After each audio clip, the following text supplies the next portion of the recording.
নিবন্ধন ফিরে পেল বাংলাদেশ জামাত ইসলাম। আজ সকালে এক সংবাদ সম্মেলনে জামাতের অ্যাডভোকেট শিশির মনির বলেন, দীর্ঘ এক যুগেরও বেশি সময়ে আইনি লড়াইয়ের সফল অবসান হলো। বাংলাদেশ জামাত ইসলামী আজকে বাংলাদেশের সর্বোচ্চ আদালতে রায়ের মাধ্যমে তার নিবন্ধন ফেরত পেল। তিনি বলেন, পলিটিক্যালি মোটিভেটেড পিআইএল বা রাজনৈতিক উদ্দেশ্যে দায়েরকৃত মামলার মাধ্যমে জামাতের নিবন্ধন কেড়ে নেওয়া হয়েছিল। আজকের এই রায়ের মাধ্যমে বহুদলীয় গণতান্ত্রিক এবং অংশগ্রহণমূলক সংসদ প্রাপ্তি নিশ্চিত হলো।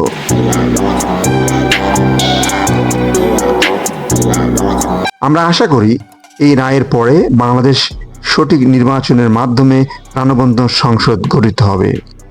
জাতি, ধর্ম, বর্ণ, শ্রেণী নির্বিশেষে সকলেই তাদের ইচ্ছা অনুযায়ী ভোটাধিকার প্রয়োগ করে জামায়াতে ইসলামের নেতৃবৃন্দকে বেছে নেবেন, এটা আমরা আশা করি। এবং আমরা এটাও প্রত্যাশা করি বাংলাদেশের আগামী সংসদ ইন্টারেস্টিং ও কনস্ট্রাকটিভ বিতর্ক হবে, যার মাধ্যমে ডেমোক্রেটিক এবং একটি স্থায়ী রূপ লাভ করবে। আজকের মাননীয় আপিল বিভাগ হাইকোর্টের যে রায় ছিলেন, এই রায়কে বাতিল ঘোষণা করেছেন এবং ইলেকশন কমিশনকে নির্দেশনা দিয়েছেন বাংলাদেশ জামাত ইসলামী রেজিস্ট্রেশন এবং অন্যান্য যে সকল ইস্যু সামনে আছে বা আসবে সেগুলো দ্রুত নিষ্পত্তি করবেন।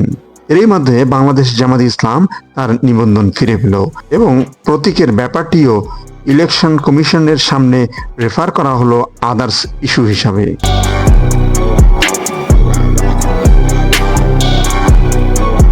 এই জন্যে আমরা মামলার শর্ট অর্ডার চেয়েছি।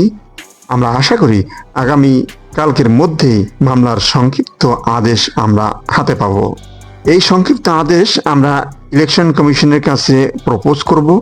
বাকিটা ইলেকশন কমিশন আইন অনুযায়ী অতি দ্রুত সময়ের মধ্যে নিবন্ধন এবং জামাতের প্রতীক বুঝিয়ে দেবেন, এটা আমরা প্রত্যাশা করি।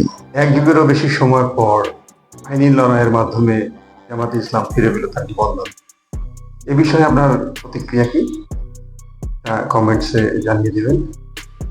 আর চ্যানেলটিকে ভালো লাগলে লাইক, সাবস্ক্রাইব করে পাশেই থাকবেন, এই প্রত্যাশায় আজকের মতো বিদায় নিচ্ছি। আসসালামু আলাইকুম ওয়া রাহমাতুল্লাহ।